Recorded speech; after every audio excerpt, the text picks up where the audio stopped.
What's up, everybody? This is the Console Crusade podcast. Here we talk retro games, gaming news, and never professional wrestling. It's our platform for both hot and cold takes, as well as for tearing each other down like only friends can. My name is EJ Olson, and joining me today to discuss some upcoming video game hardware is my friend Nick Durheim. What's up, man? Not much. I think we're going to be talking a lot about Nintendo Switch today. It's about damn time. I feel like we've been hearing about this console for years, when really it's only been like year. One of them. I remember back in the day, it's called the NX. All those many moons ago, the NX. I still call it that occasionally. Yeah, it's still a cool name. I think it's way cooler than the Switch, probably. Like, the Switch makes sense, right? But the NX was just cool. You know what I'm saying? It had that X in it. It was very enigmatic. Think about it. Every Nintendo console thus far has had such a unique name. Like, you Google, Nintendo 64, that's a no-brainer, right? But, like, the GameCube, the Wii even, it was so specific and so unique. The Switch, that's going to pop up a dictionary definition when you Google it, right? Yeah, you can't just type in Switch. Well, anyway, we're already going off the rails here. Today, we're obviously talking about the Nintendo Switch. A little bit of a rumor roundup here. There's a lot to talk about.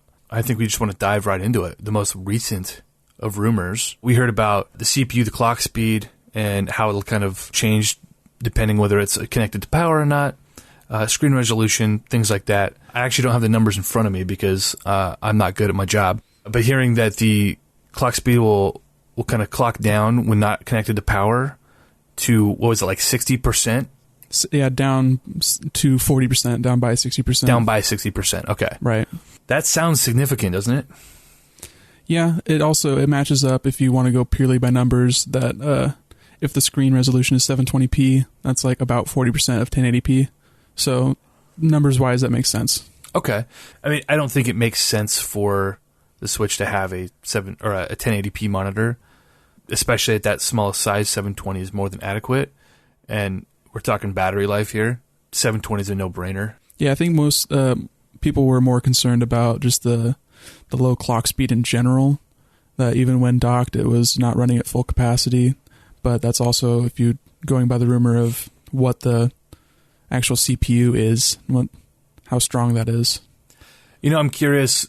Initially, we heard that the Switch would be using a custom NVIDIA chip modeled after the X1. Presumably, we thought it was going to be the X2 Tegra 2 or whatever, based on the Pascal, NVIDIA's newest architecture, which makes a lot of sense considering when we're talking power efficiency. Pascal is truly next gen, so to speak. So that made sense. But the more we've heard about it, we're thinking maybe this is just a proprietary version of the X1 chip, which is several years old. Right. I mean, it would make sense really both ways. I wouldn't be surprised if it was Pascal, just because of NVIDIA trying to push that technology, and that's what their factories are doing right now, is they're making Pascal chips. But at the same time, Nintendo likes to save money on their back end so they can make money on the hardware itself, and working with Maxwell would make sense for them. They have a history of using older technology with their handhelds just to make it cheaper. Yeah, I mean, really, all of their hardware, with a few exceptions, but especially because we already kind of know how the Tegra 1 performs. I'm really worried about how powerful this machine's going to be, and if they're using an old chip, how much can you do to really update an old chip like that? This is not going to be as powerful as it needs to be to sort of gain footing in the modern console space. If we're talking handheld, sure. But this is a home console. Yeah, I don't think anyone believes that this is not going to be a great, powerful handheld. It's going to be definitely the most powerful handheld that we've seen in the gaming market, like in the space, like made by Nintendo. Because really, you can only compare this to the Vita, and if even the lowest rumors are true for processing power, this thing is 8 to 10 times more powerful than the Vita. If the numbers I saw, if I remember that correctly. Jesus Christ, that is a large number. So got to fact check that. Yeah, that lends itself to like me thinking, yeah, this is going to be a good console. See, then that brings on some serious issues with obviously battery. Like, everyone's beat that into the ground. Oh, is this going to be 3-hour battery life, 2-hour battery life? Who knows? Right now, even optimistically, running this thing under an average load, like maybe 4 hours. Yeah, there's just so many factors there. It depends on if you're running audio through the speakers, if you have the screen brightness turned way up or what have you. Like even a 3DS, you can have such a strong difference between how long it lasts based on if you're like running it super dark and with no audio, you can get that thing to last like 8 hours. But if you're playing with brightness up and you got your music blasting, the thing can last 3 hours. That's a big difference. Yeah, I think the only concern that I'm going to have with that is developers not making their games to be portable friendly, because in portable games you can save at any point, and that's not necessarily always true with console games. But I think there's also been a push in the last 10 years for like autosave, so I don't think that's that big of a deal anymore. There is a very important distinction to be made between, is this a handheld gaming device that you can play on your TV, or is this a home console that you can take on the go for brief periods of time? And Nintendo has obviously marketed this so far and pushed this as a home console that you can take with you. And so I think that will factor into how some of these features will shape up and how developers will treat their IPs going forward. And obviously we have questions with, as we continue talking about hardware, are there going to be motion controls, touchscreen? How are developers going to deal with these issues? And is it going to be just a thorn in Nintendo's side? Is this going to lead to the Wii U Part 2? Developers just giving up because it's too much effort for them? Yeah, there's a lot of speculation with what features the console's going to have in general. If we take what was leaked in that patent last week, I think it was, there was a lot in there. It was very loaded, especially with those controllers having potentially gyroscope and vibration and the screen having touchscreen. I don't think we're going to be seeing a lot of touchscreen stuff because it is a console first, according to Nintendo, and you're not going to be able to do that when it's plugged into your TV. So I think, if anything, the touchscreen stuff will be just UI stuff, just navigating menus. Even gyroscope stuff I don't see being too prevalent in game design. I think we've seen it in the Breath of the Wild with the Sheikah Slate. And I think that's going to be part of the Pro Controller and in the Joy-Cons themselves. So that's going to be built in. But I've already heard people talking about the possibility of Wii games being put on the console. And I don't really see that happening just because the Wiimote is not just gyroscope. It's also an accelerometer. And it has the IR to really see where in the room the remote is, and I don't think you can do that with just gyroscope. I mean, obviously we've seen, I don't want to say quite a bit, but several games implementing the gyroscope in the Wii U gamepad. And I think the reason we didn't see more of it was because you had to use the gamepad to use that feature. You couldn't use like the Pro Controller and still emulate that. But I think with the Switch, it's going to be in the Joy-Con, which are detachable, so you can be sitting on your couch and still use the gyroscope controls. And for all we know, the Pro Controller very well could implement the same technology.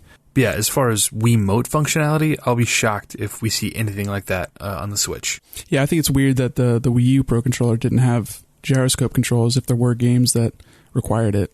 I think that's a weird oversight. Well, I mean, that just sums up the Wii U's entire existence, doesn't it? We can only hope that they've been a little more mindful in the development of the Switch. And based on the patents, we can see that there are a few areas that we had speculated about as far as hardware goes that seem to be coming to fruition, specifically the Joy-Con peripherals. I mean, this is Nintendo we're talking about, right? So you know there's going to be other Joy-Cons.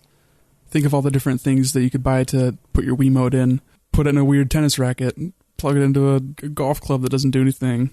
Put it in a wheel. We'll get into this a little bit later, but when I look at Nintendo's stance on pricing, and they say they want to make money on the hardware, I almost think that's sort of short-sighted because the Joy-Con specifically, they are going to kill. It's going to cost nothing to make these things, and they're going to sell them for, I mean, Wiimotes still sell for freaking $40, in the current year.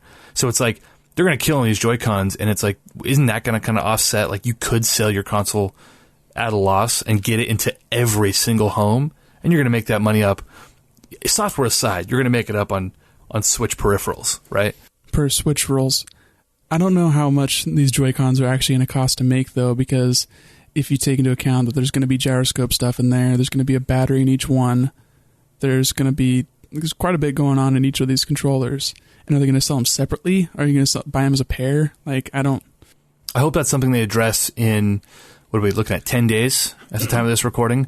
10 days until we get our Merry Switchmas morning, wake up to, or wait, what time is it for us? 8 o'clock that night? 8 p.m. Okay. January 12th. So yeah, it's not like written on my calendar or anything. I don't have an alarm set. I'm not like that. You've had your little Nintendo Advent calendar hung up on the wall, eating your little Mario chocolates. Yeah, pretty much. I don't know. I guess we'll see what happens. I think obviously the potential for the GameCube add-on and for, I think we saw in the patents, alternate Joy-Con with the D-pad, a standard D-pad. Yeah, you saw it with the left Joy-Con specifically. There being a variation on that one that has a D-pad instead of the analog stick and a D-pad instead of the 4 direction buttons. Okay. So you'd use the D-pad analog stick if you're holding the Joy-Con individually sideways. So that would lead me to believe that there's going to be Super Nintendo VC at the very least. I think it's obvious that they're going to be going down this route with the Joy-Con peripherals, and I'm actually really excited for it. How much do you think they're gonna charge for Joy-Con accessories? And do you think they're going to be individual or are they going to be paired up? Oh, that's so tough because I think it's gonna depend on what exactly it is. Likely they're going to be sold in pairs, right? Because they're going to want to brand these things. If you're going to get a virtual console sort of Joy-Con attachment, it's going to be Super Nintendo themed or N64 themed or GameCube themed, and they're going to want to sell you the package. To counter that, though, you still buy nunchucks and Wiimotes separately. Fair enough. I think it's a little bit different as these are like part of the device. But like you said, like you want a real D-pad instead of the directional buttons on the left side. It would make sense for them to sell that by itself. And I imagine maybe that may be. I also obviously haven't got my hands on the thing yet, but I am looking at those offset joysticks and I'm a little put off by it. I like that the Pro Controller has the offset. I think that works really well, but with the Switch being as wide as it is, on the Switch itself, I think that offset sticks, I think those are going to be a little uncomfortable. Looking at Jimmy Fallon, you watched that video, Jimmy Fallon had Reggie on, and it looked really awkward to grip. And I know a lot of factors there, but I'm thinking especially for my bigger hands, it may not be as comfortable as I would like. And so if I have the option to offset those and kind of personalize my experience, that's really cool. Yeah, the personalization factor is key, but I think it makes sense for them to go back to the offset. You're pressing the face buttons more often than you're using that right stick with most games. Like your left stick is movement. I mean, unless you're playing a shooter, you're not really using that right stick too frequently. It's just to adjust the camera, and then you run along and do your thing, and you're pressing buttons and fighting enemies, doing that kind of thing. So if you're going to be holding it, you don't want to be holding it offset. You want to be holding it both your hands at the same height. So it makes sense for the buttons to be the same height as the left stick. And I guess it just depends on, am I going to have to adjust my grip every time I want to adjust the camera? Doing the comparison between the gamepad, the Wii U Pro controller, and an Xbox 360 controller, Xbox One controller. The Xbox One has the offset joysticks. You can just move your thumb right from the button to the joystick very comfortably. You're not repositioning. I think the Switch is so wide, I'm afraid that I'm going to have to move my entire grip of my right hand to do what I need to do, and that won't be ideal. I think the big difference there is also that a standard controller has the little legs sticking out, or they're at an angle, so your hands are kind of angled downward as it is. I would really like to hold one of these and see how it feels. One of the things I think will be announced come next week is these are going to be available in stores pretty soon to start getting your hands on, and I think there are going to be lines out the wazoo, dude. People are going to be lining up to get their hands on this thing. I don't know, Best Buys or whatever. But I feel like that's the next logical move, right? Oh, definitely. There's so many Wiis in Best Buys. You could sit there and play tennis and check it out and be like, yeah, I definitely want one of these. It's that hands-on experience that people really get sold on these. I mean, they're going to be a bevy of peripherals with this thing. What about the dock? You think they're going to sell that thing separately so that you're able to kind of dock up on every TV in your house? Yeah, I think that makes sense, especially if you consider in the patent leak, like we're leaning really heavily on that, but it seems pretty legit. But the patent leak, it showed that the dock didn't have there's not a lot of stuff going on in there. It's mostly just ports in and ports out. Like you've got that USB-C connected to the bottom of the Switch when you dock it in, and then you've got a couple USBs that you can plug into that. And so it's got power and HDMI, and that's probably it. It's got USB, power, HDMI. So it's just a plastic brick that you can set by your TV and have it hooked up and ready to go. So I think, yeah, you're going to be able to buy that thing probably like $40, and it comes with a USB, a power cord, and the dock itself. See, I feel like that is too probably expensive, because I feel like if they sold this thing for $20 even, I would buy probably 4 of them. I'd have one in my office. I'd have one on my regular TV. I'd have one in the bedroom. And I have one to specifically take with me so that wherever I go, I can hook my Switch up. Because they're banking on this, I don't want to say gimmick, but this feature they're banking on selling this device is you take this with you. And if I'm having to unhook my dock every time, but here's the thing, I don't think I would even spend $40 on multiple docks. I'd buy one more. Yeah, I mean, the average person would need just one, but there are other people who would like to have 2. And I don't think it's diminishing returns after that. So if you could sell this thing, I could see them selling just the power cord itself. Like, it's going to be USB-C, but selling just a power cord, they can sell that for like $10 or $15. I mean, your 3DS power cord's $12, you know? So that and an HDMI and the plastic of the dock itself, like, yeah, the $40 I think is almost like undercutting it. So I guess if they sold the dock, yeah, with the power and with the video cable, $40. I think likely they sell it for more than that. Like, I wouldn't be surprised if they sold it for like $99, right? Which I think would be a mistake. Yeah, I think that'd be way too much. I think it has to be cheaper than a game. Yeah. You know?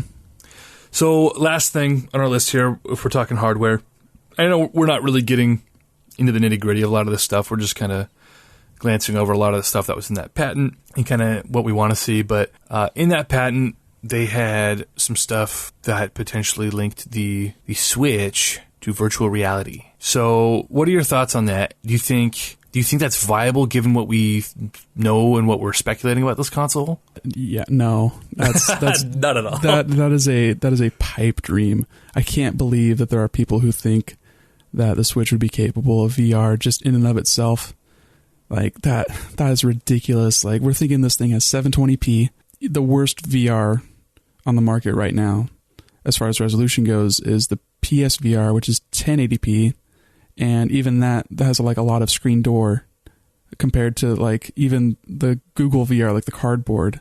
If we think that this is going to push out more power to even make images, I can't see that happening. Like, PSVR also has a higher refresh rate.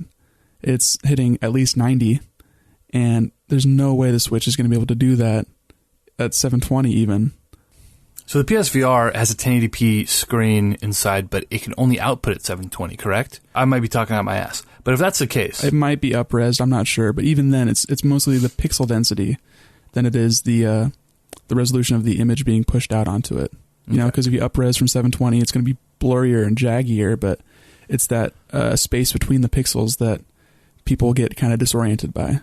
And that's the refresh. That's the big thing. Like, you cannot get below 60 and have VR feel good. People are it's going to be a very bad experience. Here's the thing, though, is I imagine the screen itself would fit into, they had the thing for the head mount display or whatever. You put the screen in there, and obviously you're going to need a separate device powering this thing. Like, this isn't going to be some wireless technology. You're going to be tethered, just like you are with the PSVR. And they would sell a separate unit that you'd hook up to and string across your living room, and the Switch itself would only act as a screen. Obviously, this patent is this is just an eventuality. Like, this is an idea we had, and we need to put it in the bank for legal reasons. Likely not going to come to fruition in that particular incarnation, but going forward, especially with how VR is going to, I think, rapidly evolve, and the technology is going to become cheaper and better, the Switch could be kind of a nice starting point, I suppose. It's kind of an intro to VR. But even that, I think, like you said, you've got Google Cardboard and you've got the Samsung VR, and even the PSVR is like sort of the entry-level, bottom of the barrel. Even if they did sell this thing with a separate device that powered VR-specific titles, I almost hope they don't go down that road and divert assets and manpower away from what we actually care about. Yeah, we don't want Nintendo distracted by the idea of VR on this thing.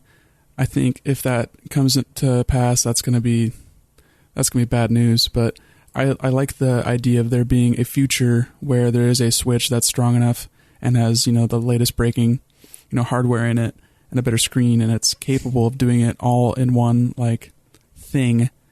So you don't have cables running out. If they have a breakout box, that's just as messy as the whole PSVR situation where you've got cords running everywhere. I don't think Nintendo wants that at all. They wouldn't do a handheld system console hybrid if they wanted cords running everywhere. And it's not Nintendo's, like, it's never been their MO to be on the bleeding edge of power. Never. It's just, I think they like the idea of VR, and I like the idea of Nintendo making stuff in VR just because they have done so well when they have succeeded with like motion controls and the advent of touchscreens in their handheld devices. So I hope this is just like a future-proofing thing, because I do not want the Switch to try and do VR. I'm a little shocked to hear you say that, just because you always have skewed optimistic. That's sort of your default disposition. So to see Nintendo do something like this and your first reaction is no, to me that says a lot, and I'm right there with you. I'm more optimistic as far as VR in general goes, I think, than you are, but VR is so power dependent, and this thing is not going to be surpassing the PS4 as far as power goes, and I don't think the screen's going to be refreshing fast enough. Like, you have to have probably a good enough screen to refresh, and I don't think Nintendo's going to be putting out a 720p screen that can refresh at 120 hertz, because no game's going to run at 120 hertz, so why would they do that? They're going to cut that corner, and I'm going to be fine with that corner being cut. Yeah. But when it's so dependent for VR, this is not going to be the VR machine. So here's one thing that I think we can say about the Switch is that this is obviously, I would say, even a risky experiment. It's obviously an experiment. This is something that hasn't necessarily been done before. And it's not like, at least I hope it's not going to be like the Wii, where it was this gimmick that they tried to sell us on being this revolutionary way of playing, and it turned out to just be really cheap. But looking at this as almost not a proof of concept, but sort of the first in a potentially long line of iterative consoles that adopt this technology. Like, I can see if this takes off, Sony and Microsoft they're already doing something like this. They are already working on these behind the scenes. Whether they ever come to fruition, who knows? But if this takes off, they're next, and they're going to do this portable home console hybrid thing. And so I think if it does take off, I think we're going to see probably a more rapid evolution in mobile technology, a lot of assets and a lot of resources kind of going towards developing those, so that in 5 years, we will have something on the level of a quality like gaming PC in a Switch-like form factor, right? Yeah, that makes nothing but sense. Like, conceptually, this is so... It's like Nintendo to be thinking this far ahead, in a way. Like, they've always been kind of lofty with their ideas. They were a precursor of the mobile market by having a touchscreen on their handheld device in 2004. Like, that wasn't really done yet. It wasn't until a few years later that smartphones really started to take off, and now they're everywhere. They're ubiquitous. And this is... if you can do everything you could do on a computer with a phone, you wouldn't need a computer anymore. But because your computer is so much more powerful right now, that's still necessary. And consoles have always been kind of like, cheap, like computers that you don't have to worry about the troubleshooting of getting them to work. So if you can get a console like Nintendo's trying to do, that's like the power of a phone, but with inputs like a video game console, then that makes the most sense. And moving forward, cell phones are only going to get more powerful, more battery efficient, more like full of features. And having a console that's doing that now, that's genius. Like, in 10 years, I could see every console being something like the Switch. I am sort of a pessimist, and sort of. I'm afraid of a lot of these things, this being not nearly powerful enough. My whole stance is that, and we're not going to go down this rabbit hole too deep here, but I think mobile gaming, it's not dead, but it's not where it used to be, right? And I think a lot fewer people care about it. Obviously, the 3DS has sold 60 million units. It's doing well. But I think once people realize this isn't a mobile console, it's a home console that you can take with you sometimes, I think that'll affect how the remaining mobile gamers feel about it, and it will impact their willingness to dig into their wallets. And so we'll see how that goes. But overall, I really hope it works out, because, like you said, in the future, this could be revolutionary for gaming and just making our experience as consumers better. Yeah, it just makes only sense to me. If you can have a console experience in your hands, like where's the downside in that? There are no downsides necessarily. I think there are some issues though that developers are going to have to kind of work out. But that's just progression, right? That's just what happens when there is new technology. Developers will adapt. But let's move into software here. Obviously, like I've said, we've got 10 days until the Switch Miss broadcast, and we'll find out what the hell is actually going on with this thing. I know what I hope they dive into and hope they show and hope they tell us about. I imagine it's going to be much more conservative on Nintendo's part than any of us can hope for, which hopefully won't be disappointing, but I'm trying to temper my expectations. However, in the original announcement video, we saw 6 games? We saw Zelda, we saw a very brief glimpse at a new Mario. We saw what looked like Mario Kart 8 with characters that aren't in Mario Kart 8. Skyrim, obviously, Splatoon, and an NBA game, which we can only assume is NBA 2K17. There's almost no chance that the Switch is going to launch with these games, right? I'm a little bit more optimistic that the games they showed are going to be games that they launch with, but at the same time, I wouldn't be hugely disappointed or surprised if half of them didn't launch. I think this, I told you earlier, would be the best video game launch, or the best console launch in video game history.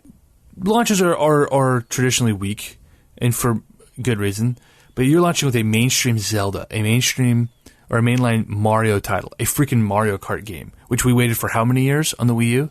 2-3 years to get? Yeah, no consoles launched with Mario Kart. I think the closest was Super Circuit on Advance was, I think, a few months after launch. But launch window. Mario Kart sells. It pushes units. People know Mario Kart, and it's a tried and true franchise, and it'd be very hard for them to mess up a Mario Kart game. And not to mention, if they can get an NBA game on there right away, and if it's a quality version, because I know the Wii U had an NBA game, and it wasn't a very good version, and it wasn't supported at all. Yeah, it was like a reskin of an old version. Right, it wasn't the actual next-gen, quote-unquote, version that PlayStation and Xbox were getting. But if you can bring in the casual fans with a game like that, and say, hey, you can take your full 2K experience on the go, I think that is saying something to the casual gamer that maybe saying taking Zelda on the go, that doesn't, my brother doesn't care about that, right? I mean, he plays games. He plays a lot of games, actually, but he's not like a diehard Nintendo fanboy. He's more into the casual experiences. Well, I mean, like you said, though, with the announcement trailer, they did something that Nintendo doesn't really do, which is they didn't show a single child in that announcement. And I think they're marketing more towards the people that actually care about Nintendo, which are the people that grew up with it. So you're thinking 20-plus-year-olds with a little bit of disposable income. And I think they have a little bit less attachment to a game like an NBA game. And I think those are the people that do want a new Zelda, they do want a new Mario, and they are going to be getting Mario Kart so that the homies can chill out at a park bench at midnight and play Mario Kart. Yeah, I agree. But at the same time, I feel like the people who you just talked about, that demographic, those are the people that already own Wii U's. But I feel like that they are trying to reach a wider audience, and that's why they didn't market it as like, hey, Nintendo is just a kiddie console. No one cares. It's like, hey, this is a more mature console. It's a hip console. I think just going after their current fan base is obviously not a smart idea. Well, not even just their current fan base, but like lapsed Nintendo fans, people that grew up and had a Game Boy and they played Pokemon, but they haven't, bought a Nintendo console because none of their friends had it. I mean, it's a little bit of both, I think. I think there are people that want to play 2K and they want to be able to play on the go. And I think that there are people that haven't played a Zelda game in 10 years. To say that they don't want to market to children anymore, I think that's probably not true, but I feel like as we get older, our generation, they're having kids now.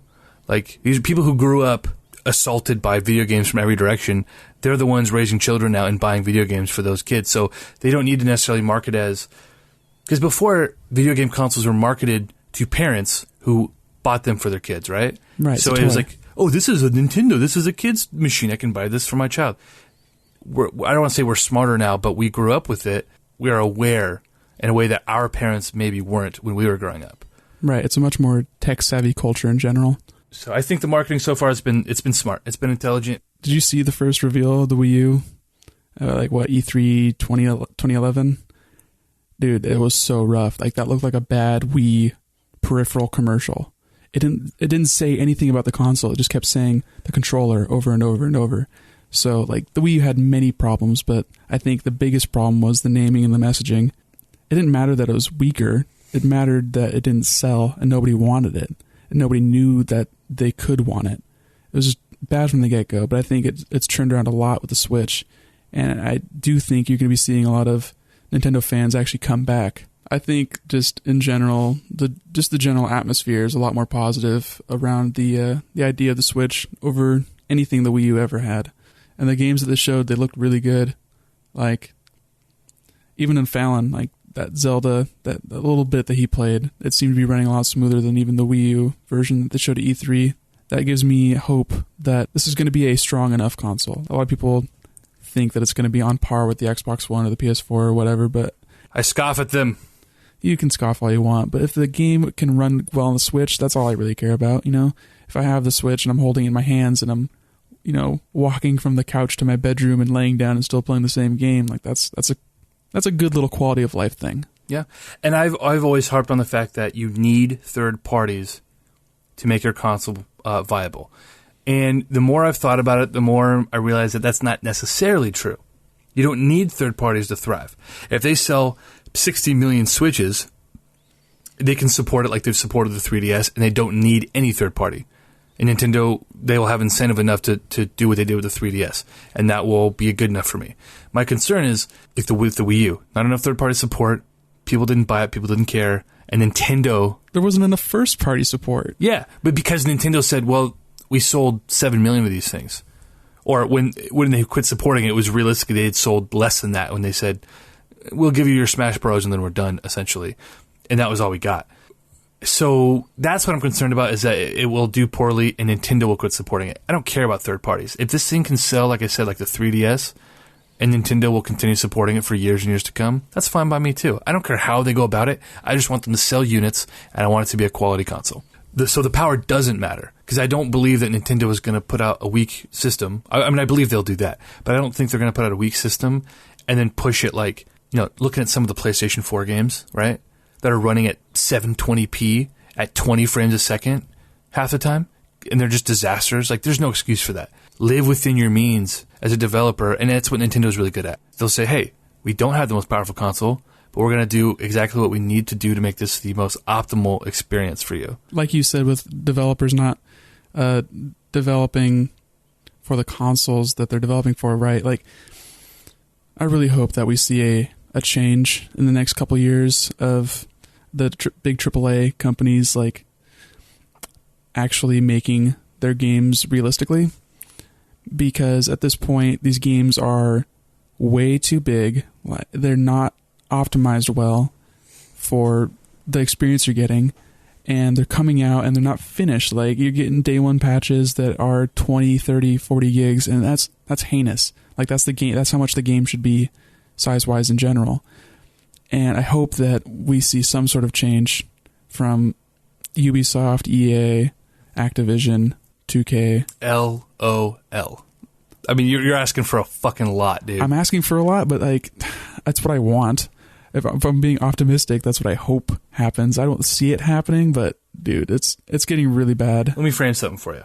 So you were telling me the other day that you think one of the reasons that the Switch will fail with third-party developers is because they won't be able to put these ridiculous 40-gig patches out day of release. Again, it depends on how much Nintendo pushes this as a handheld, because if you buy this for someone as just a handheld, you know, that's a little bit less likely that you're going to have a stable internet connection all the time. Like, if you take this on the go and you go to Best Buy and you buy the new Call of Duty on your Switch and you plug it in the car and it says you can't play the game, like, that's going to be that's fucked up, you know? So I could see there being a not day and date release. Like, you have to wait a month to get the new Call of Duty game right on the Switch, which that's just going to be annoying to the people who bought the system, because they're like, you know, we bought the system, we're supporting these games, but we're not getting them at the same time as everybody else. I'm just afraid they're going to push away these developers, It might not matter. It might really matter, like it did with the Wii U. It'll be curious to see how it shakes out. And to be like honest, I haven't played a Call of Duty in 7 years, 6 years. Like those aren't the games that I really care about. So I don't really care if we have really strong AAA support. I want third-party support. Like I want, these cool little third-party games. I want like Rocket League on the Switch. I want, these little fun titles that I actually enjoy playing. But I don't really care if there's a lot of AAA games, because I think those just fit better on the PC and PS4, Xbox console space, because they're the ones that are like pushing the limit on power. And the Switch isn't going to be a powerhouse. It's going to be a fun machine. And I think that could lend itself well to, like, maybe the Switch is going to kind of find its footing in the indie community. Look at these Games of the Year list. How many of those are indie games made by one guy or 12 people, or these little teams? And they're these massive experiences, or these like really unique, really memorable experiences. The Switch can just be an indie machine. And if that happens, I'm totally fine with that, because I have a soft spot for a lot of indie games. And you've even seen it with like the PS Vita, which all in all, numbers-wise, has been kind of a failure as far as Sony's probably concerned. But you do see a lot of cool indie games on there. You got Guacamelee, you get your Rogue Legacy, you get, all these like fun little games. And if the Switch can get that and Nintendo games, like I'm set. That's as much as I need. I don't need the yearly 2K game. I don't really care if I get Mass Effect. Like I've got other consoles for that. So I think this is going to be a great secondary machine for people that want to expand their game libraries to include Nintendo games again. One can only hope that that's the case. And I think a lot of developers, they supported the Wii U. There were a lot of really great indie games on the Wii U, especially a lot of the big ones. And so I can only imagine that they're going to go forward, especially now that we have a console with a modern architecture. There's still a disparity between the current gen consoles and what the Switch is going to be, being mobile, being an ARM processor. But it's at least it's like modern, right? Like developers are going to be able to go and say, hey, we're not digging through our freaking history books trying to figure out how they developed games 12 years ago. It's like on a Power PC. Right. So the Wii U's indie support will carry over, and this will it'll only continue to improve. Yeah, because it's been Nintendo that's been supporting these indie like games to be on their consoles, and I think that's really great. You've seen that a lot from like Sony and Microsoft also. But even at E3 this year, there was their little Nindies section, and I thought that was really like cool that they were showcasing these little games made by just a few people. It's good to see giant companies like that support the little guy. Yeah, I think it's completely necessary in the gamescape, because if you are only putting out one game a year and you're spending like millions and millions of dollars on it, that's rough. You need some little things to kind of like keep people invested in your brand.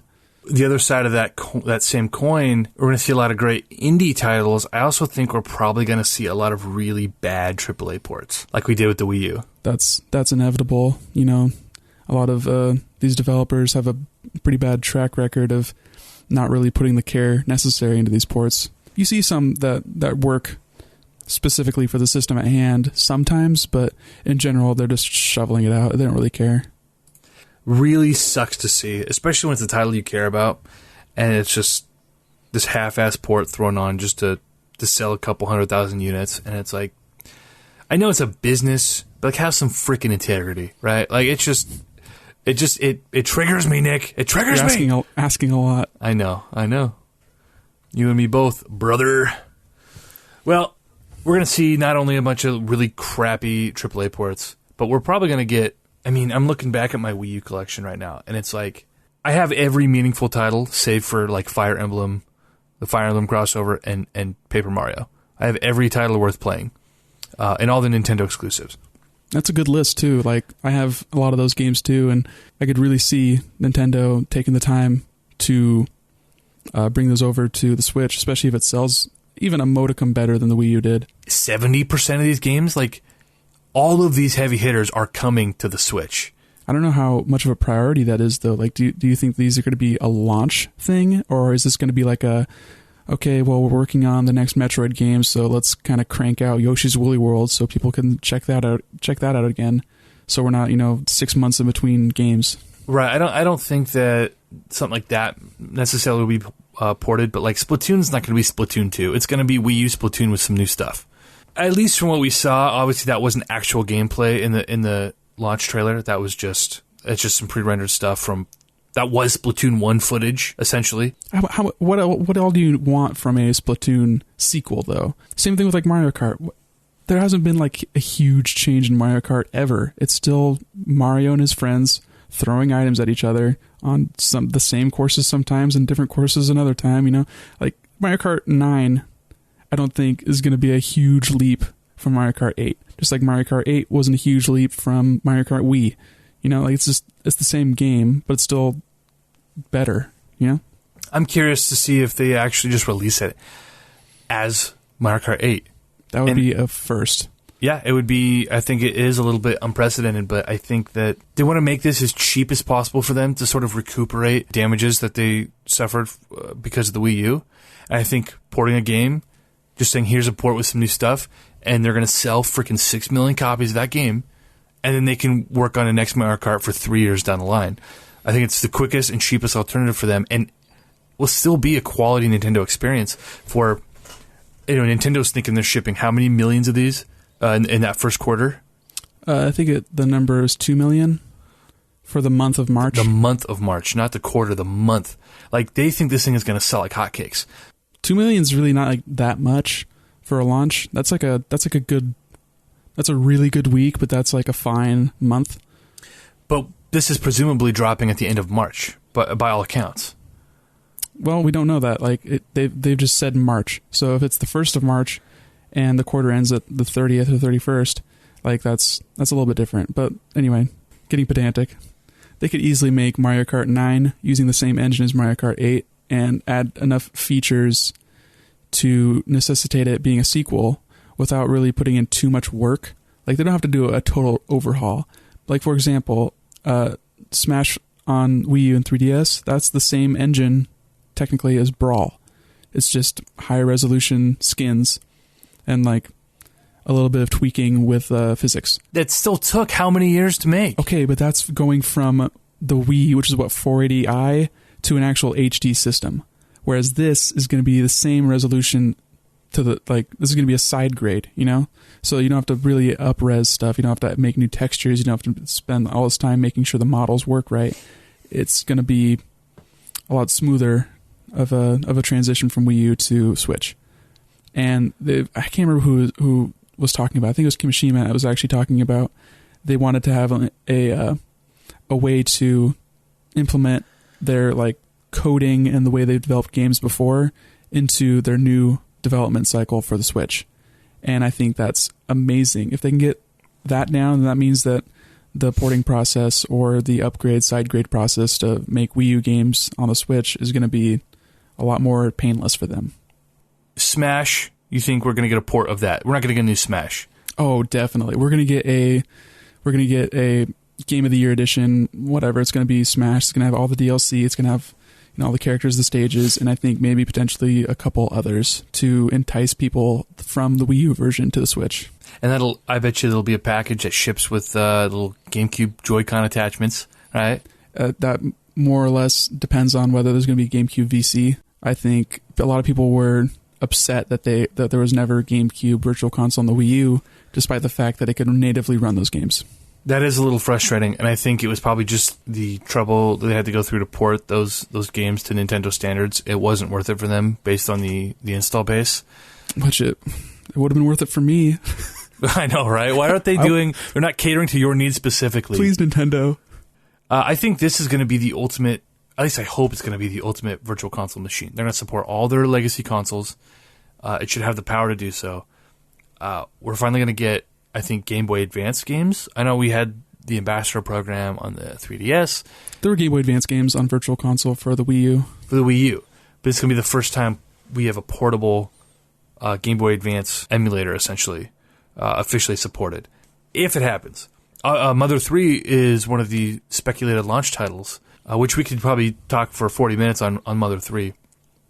Yeah, that's definitely a niche community that loves those games, and I definitely loved Earthbound and I loved Mother 3, so it would be great to give Nintendo my money to, vote with my wallet, as they say, to tell them, yeah, another Earthbound, people in the West would buy that. I'm curious to see with that title specifically. You said you'd be shocked if they used the was it Tomato, the guy's name, his translation. That's the translation of Mother 3. Or are they going to do it themselves? Are they going to just smash it into the ground? Oh, they would neuter that game. There's quite a bit of stuff in there that definitely. Well, I don't really know what their localization stands have been in the past 20 years since Earthbound came out, but you can go back and check and see what all was changed between those games. And I don't want to go down the localization rabbit trail, but I sincerely doubt that they would use a third party's translation in any way. Like, I don't think they've officially acknowledged it since it came out however many years ago. And it's just, there's no way they're going to do that in-house. It's going to be them pulling the strings. They're control freaks. They love to have their fingers into every aspect of the game itself. And I guess maybe that speaks to why it's been so long, despite the clamoring from the fan base. And I know they made jokes about it. They acknowledged it, that little robot chicken intro a couple years ago, where Reggie lights a Mother 3 fan on fire. You remember that? No. That's hilarious. Nintendo, though. they did a little animated intro for, I think it was E3. And someone's like, Mother 3, and Reggie throws a fireball at him. Holy crap. That's brutal. It was fucking awesome. And so I think maybe it's been so long because they've been translating. And localizing a game is not something you do quickly. Right. And Nintendo, they know what their fans want. Especially Nintendo of America. There's nothing that we've talked about that they do not know that we're talking about. Despite how out of touch they seem, I think they at least hear the community. Mm-hmm. That results in some great things and some not so great things, but at least they're aware. At least Nintendo of America is. I wonder how much the mothership really is aware. I feel like they're so out of touch, and there is this disconnect between NOA and, like I said, the mothership back in Japan. How much does Nintendo of America actually influence? How much say do they have? How much power do they have? I think they're in the process of a changing of the guard. And I think a lot of the older developers and people in charge at Nintendo in Japan are kind of making way and grooming younger people to be taking over, because that is definitely not family-oriented, but it's definitely there's a hierarchy in their the way they do things. So I think we're in the process of seeing that happen, especially when you think about Iwata's death and Kimishima taking over and Miyamoto coming out and saying yeah, we're kind of stepping away and letting young people take charge and make some big decisions for the company. And I think the next 5 years they're going to be evaluating very heavily whether or not the things that the younger people are doing in the company are successful or not. One of the biggest things they can do with the Switch, despite whatever hardware disparity might be there, whatever issues we think it may have, I think to reach out to their fans and let them know hey, we hear you. Make this a virtual console machine. Make this the ultimate Nintendo device. You can play everything going back to the NES. I know there was some speculation that the NES Classic was sort of this experiment for Nintendo, as if they were going to move away from the traditional virtual console. I don't think that's the case. That'd be really strange. I think it was an experiment, but I don't think it was them trying to not sell their games on a console. They're going to keep selling their games on every console you buy. But I do think that the NES Classic, they had no idea would be as popular as it was, because they have the numbers of people who bought virtual console games. Yeah. And that's all they've had. I think part of the issue with that is I'm not giving you $10 to play a 20-year-old game. That's kind of ridiculous. Especially because I've bought them 3 other times from you. I bought Super Mario World on every platform it's ever been available. That's crazy to think that I'm going to have to go turn around and give them my money again. And that just goes into the speculation that there's going to be a real account system now, and that games that you buy will be tied to those accounts instead of tied to the systems you buy them on. Fucking finally. Would be so consumer friendly, but we have not seen Nintendo do that, and they've had Virtual Console on 3 machines now. And so I'm not optimistic that they're going to do that, but goddamn, I'm hopeful. I want that. They could take a page out of Sony's book, which is not something anyone ever says. Yeah, no, they're kind of they don't want that page. But I mean, Sony it's kind of set the model for that with the crossplay between the Vita, the PSP, and even now, still like PSP games are still supported officially, and it's like that's really cool. Now I basically have 4 devices where I buy the game once and I'm able to access it on all these devices, and that's really cool. And I think that's like crucial now as gaming evolves. Like the gaming industry and us as consumers, things are drastically different than they were 10 years ago, let alone 20 years ago. Yeah, and to your point, like you were saying earlier, if Nintendo is iterating upon this device, you're talking about it when we were talking about the VR aspect. If there is going to be a Switch 2 or an upgraded Switch, whatever they want to call it, a few years down the line instead of 4 or 5 years down the line, then I think it's important, like it's vital now to establish an account system that can transfer forward. Like they obviously have not been able to do that with their past 2 consoles, but if they can do that now, that would be very beneficial. I think it's high time that Nintendo does something like that. So we got a few more things we want to touch on before we cut this off, but real quick, do you think that we're going to get DS, 3DS, Virtual Console or ports or what have you, available digitally on the Switch? There's no way that there's going to be Virtual Console for DS or 3DS. I think that there is a slight possibility that we get a version of those games like ported, like a remaster kind of situation, but there's no way you're going to have that weird 2-screen situation emulated on the Switch itself. That seems very gross. Well, if you look at if the Switch is a touchscreen, if you look at the size of the Switch, you theoretically could emulate the native resolution of the 3DS with 2 screens right there on that one screen. You could, but there's no way that you're going to be able to hold the Switch with one hand on the Joy-Con and then use your other hand to act as a stylus where precision is necessary with the size of the pixels on the Switch itself. Like, that's going to be messy. You're not going to be able to see what you're doing, and it's not going to be a good experience. Then there likely goes my hopes of the Switch having every possible Zelda game ever created available on it. Yeah, I don't think you're going to see Spirit Tracks or Phantom Hourglass in this thing. Sorry, bud. I think it's really cool how, like, right now, between the Wii U and the 3DS, every Zelda game is playable. Not the 3DI, the Philips CDI the 3DO. games? Yeah, those don't count. Those aren't Zelda games. Those are abortions. Wand of Gamelon or whatever. I don't even know what they're called anymore. Wand of Gamelon. Great meme material. That's what the developers were thinking, right? When they made it, say in 22 years, this is going to be great meme material. Are the Oracle games available on 3DS Virtual Console? Wii U, I think. Aren't they? On Wii U? Are they? I don't know. We're not looking this up right now, but still, that's a lot of Zelda games potential. It's pretty. I mean, it's really cool to think about, like, this current gen ecosystem. Like, you can go and play all the Zelda. That's just so cool to me. As a guy who's only beat one Zelda game, that's so cool to me. That's so cool. I have so much potential, but I'll never reach it. So no 3DS, no DS because of the touchscreen issues. To speak to that as well, real quick, Mario Maker. No brainer that we're getting a Mario Maker. Yeah, I think that's going to happen. That's been such a great success, both critically and financially. How are they going to, you think, deal with... Because Mario Maker, I think, works as well as it does because of the Wii U gamepad. That's, I think, was sort of unanimous when the game came out. Was like, finally, a reason to use this gamepad. This makes so much sense. This works so fucking flawlessly. Mario Maker is going to be drastically different unless you're playing it strictly portable. A lot of people didn't do that with the Wii U. They want to see it on the screen, and they're not going to be able to use that same functionality when the gamepad is docked, obviously, or the Switch is docked.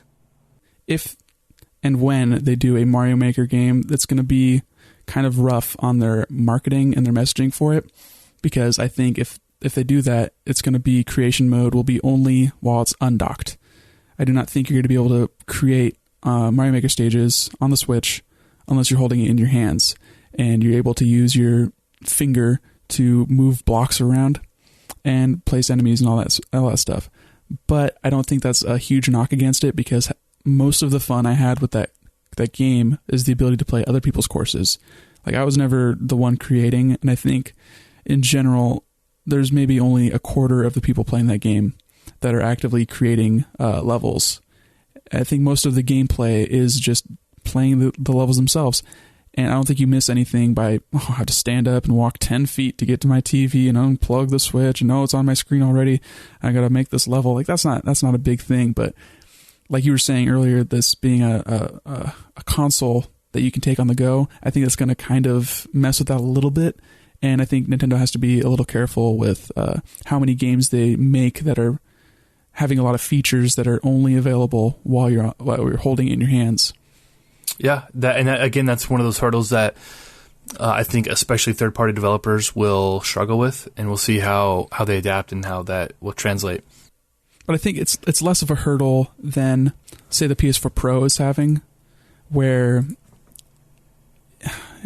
it's more feature complete while it's undocked, as opposed to, I don't think there's going to be any game that you're not going to be able to play as effectively in your hands as you would while I was plugged into the TV.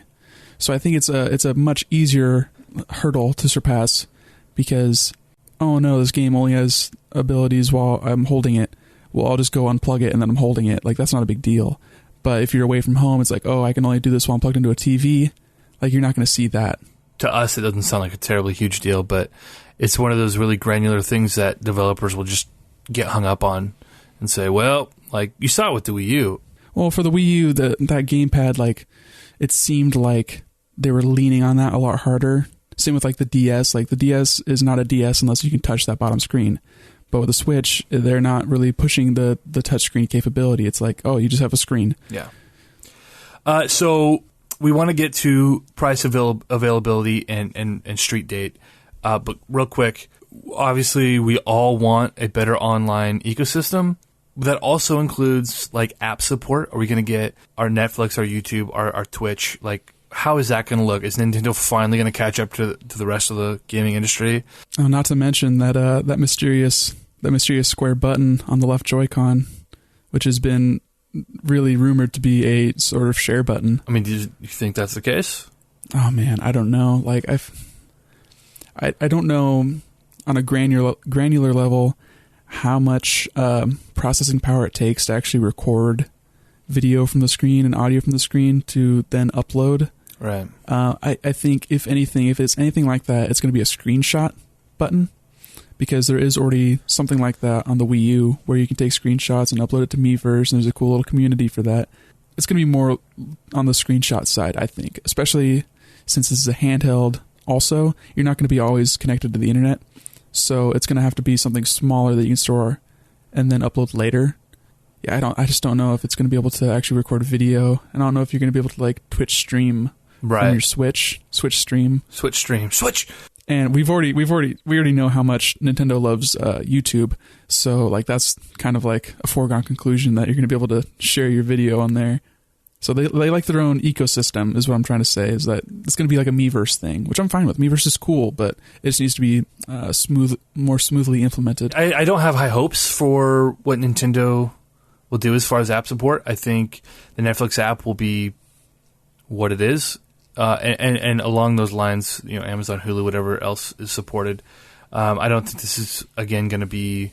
Nintendo's never had a console you can play a DVD in, for Christ's sake.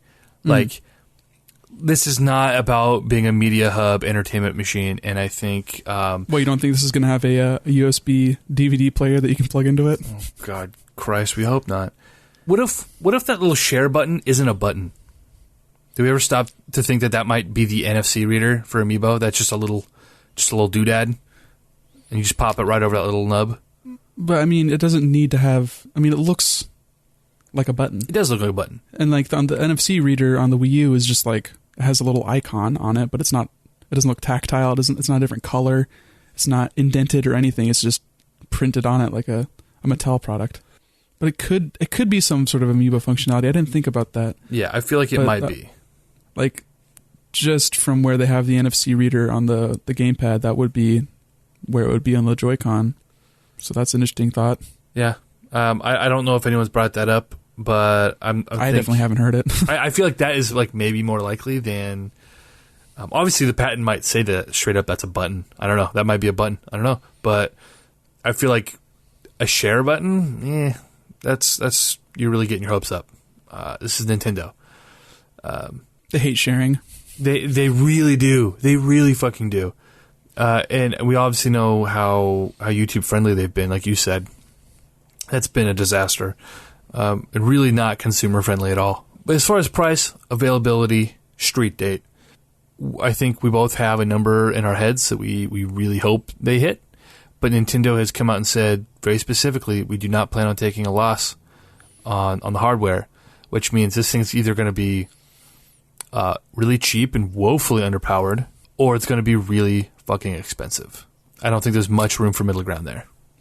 All right, so do you want me to tell you what my both speculation and hope fucking is for these three things? Educate me. All right. I'm saying. Listen here right now. All right, here I am. Price on this machine for your basic system, dock, Joy-Cons, the grip. Yeah, I'm going to say that there's going to be a grip in there. They better. That better not be a third. I think it's going to come with a grip. Okay, it should. I don't think it's going to come with the Pro controller, but just console, Joy-Cons, grip, dock. I'm saying $250. Oh, wow. And then I'm thinking for a version with a pack-in game and a little bit more storage, it's going to be $300. Storage, that's something we didn't touch on. Do you think this is going to have expandable storage? Because that changes everything. I think it's definitely going to have SD just because the DS did, the 3DS did, the Wii did, and the Wii U did. Like, there's no way this thing doesn't take micro SD. That's a foregone conclusion in my mind. Okay. So we can theoretically pump this thing up to hundreds of gigs. It's going to be capable of reading your biggest micro SD card. I think we're looking at 32 gigs base model. Woof. And then 64 or 128 for the upgraded SKU. Thinking 128. I can't imagine anyone's actually going to go out and pay Nintendo, especially if they have upgradable, expandable memory. Like, why or storage? Why would anybody say, "Here, Nintendo, let me pay the Nintendo tax to get 128 gigs"? You can go buy a 128 gigabyte SD card for fucking pennies on the dollar. I mean, people do that for the other consoles. That's because, like Xbox, you can't upgrade your hard drive, and some people don't want the hassle of an external drive. PlayStation lets you upgrade yours. But they only offer the terabyte model. All right there, Mr. Wise Guy. Don't you tell me what your price availability... Okay. All right. I hope there's not two versions. I don't think there's anything Nintendo could realistically do to justify selling two separate SKUs. I mean, saying, like, oh, here's a 128 gig version. Like, that's fucking bullshit to me. And if they did do that, I think that just leads us to believe that there won't be expandable storage, which is an issue. I think optimistically... we'll be lucky if this thing comes in at $299. Based on the technology inside, even if it's using the old Maxwell architecture and the old Tegra 1, this is still going to probably skew pricey. $299, maybe $349. Like the Wii U sells for $299 still. $349 for a bundle. This is obviously going to be more expensive to produce, and it's a brand new system. So I'm thinking $250 is like, people are crazy for thinking that. I think you're crazy, Nick. You're a madman.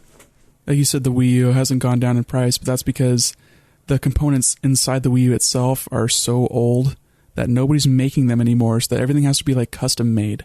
You know, they have to like pay these factories to make the components because nobody else is using them. Whereas this is like just a general, like, it's a phablet screen. The processors being used in current like tablets and stuff, and next year's tablets, what have you.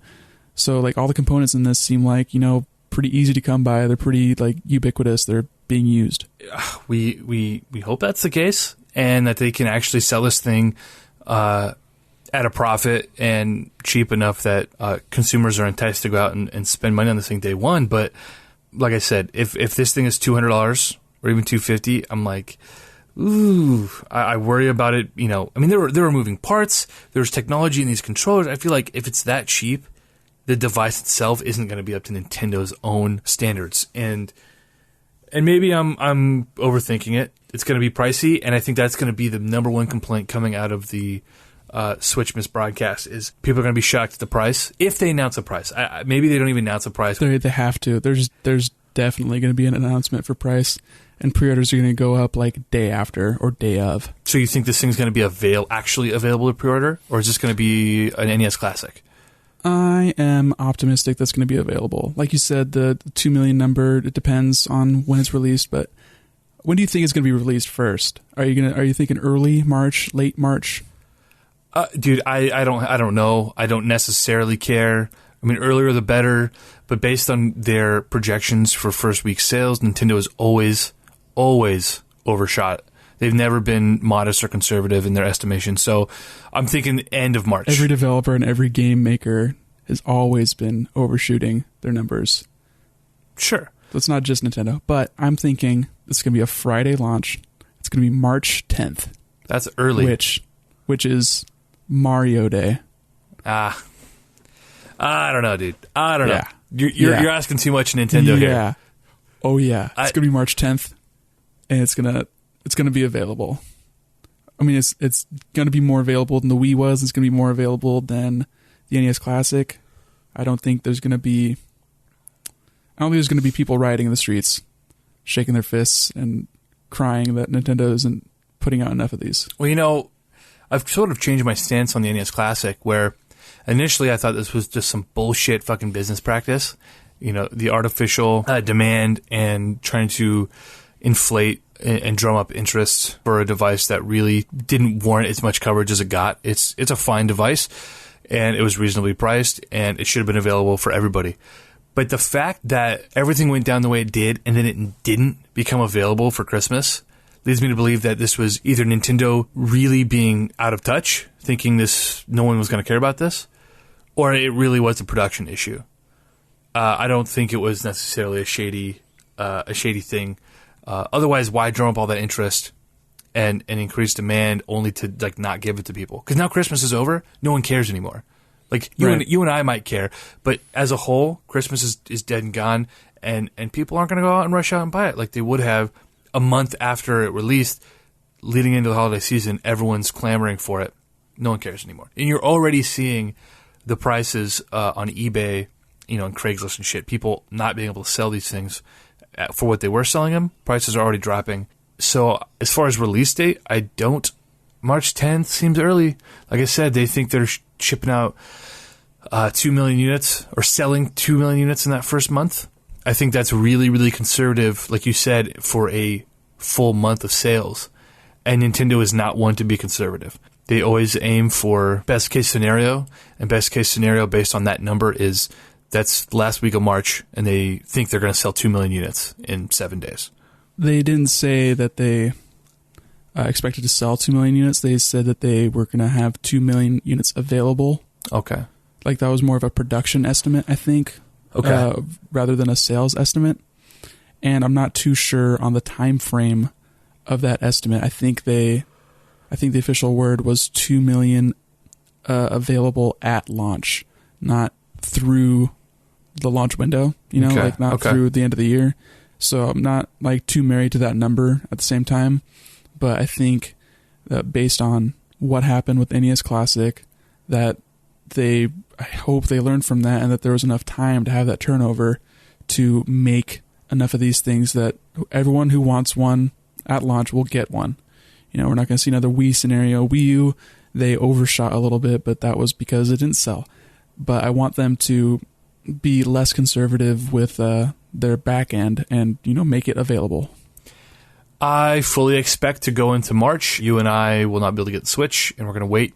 Whether it's weeks or months, I don't know. Fingers crossed that's not the case. I can't believe we're only 10 days away from actually finally learning about this thing, and we're less than 2 months away presumably from getting this thing in our hands. This is my first time really kind of gearing up for a console launch. I've never bought a console day one, ever. Me either. And so this is kind of interesting. Now as 25-year-old men, we're gearing up for a new Nintendo. Oh, yeah. I feel like a kid on Switch Miss. So fingers crossed, man. I really hope this works out for everybody. Yeah, me too. I think I'm going to pre-order this just if I can get a pre-order. I don't know what that's going to look like. Nintendo's been kind of slow on that based on what happened over Black Friday with Amazon. I think Nintendo is kind of coming back around on putting stuff up for online availability, and I hope that that's going to be the case for Switch. I really don't want to have to walk into a GameStop and ask them if I can. Right, lining up, getting tickets outside the door at fucking 2 days early, that's bullshit. I'm going to also pre-order as soon as I can, with the caveat that I expect that I won't be able to receive the unit until 2 days after launch. I will be pre-ordering this and still trying to get one in store day of. And if I do end up with 2, I'll just return the other one.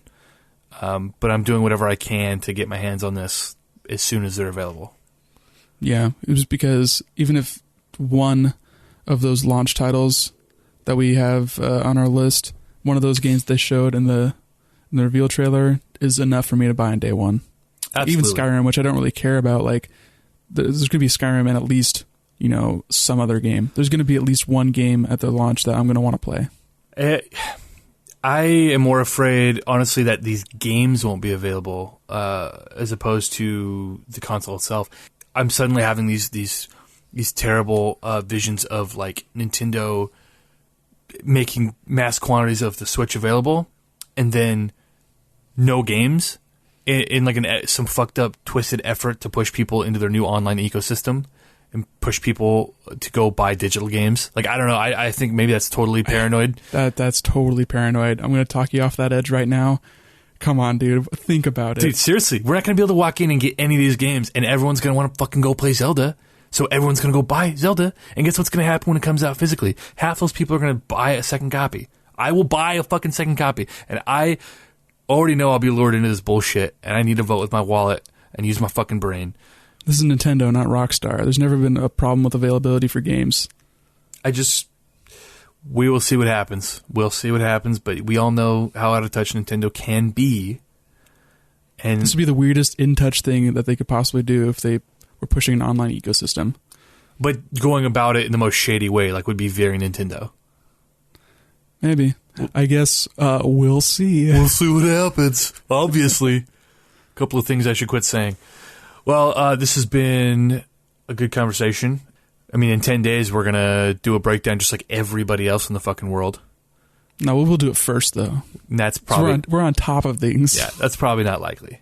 Like, Game Explain is, like, already set up. Like, he's sitting there waiting, like, not leaving his desk. Andre just perched on a tree branch watching Nintendo headquarters with binoculars. Right. I mean, Kind of Funny is going to be doing their live stream all over the top of Nintendo's live stream. Like they did with the Game Awards and with PS Experience or whatever. Anyway, this has been good, man. This has been the Console Crusade podcast. This is our first one ever. We hope to bring you many, many more in the future.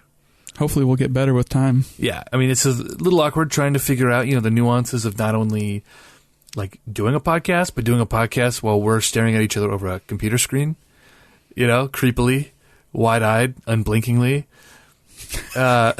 So, Nick, it's been good, man. We'll see you guys next time.